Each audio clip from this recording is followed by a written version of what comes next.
kipande cha samaki wakampatia akala. Ndipo walipoamini kwamba Yesu kweli amefufuka kutoka katika wafu. Bwana Yesu asifiwe sana. Kwa hiyo sasa jambo hili hata kabla yeye hajaingia kwenye mateso alikuwa anajua kwamba atakachokuta ni kipi.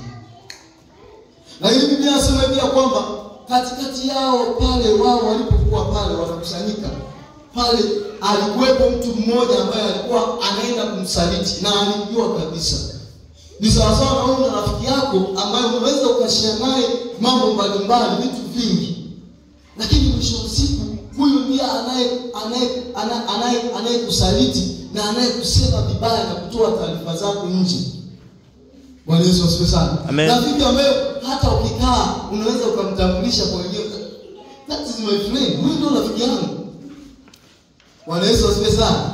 Unaenda unamkumbatia kwanza, hebu piga picha pamoja, huyu ndio rafiki yangu. Huyu ndio kila kitu hapo. Lakini huyu ndiye ambaye anatoa siri zako zote. Bwana Yesu asifiwe sana. Ili ukija kutambua utajisikia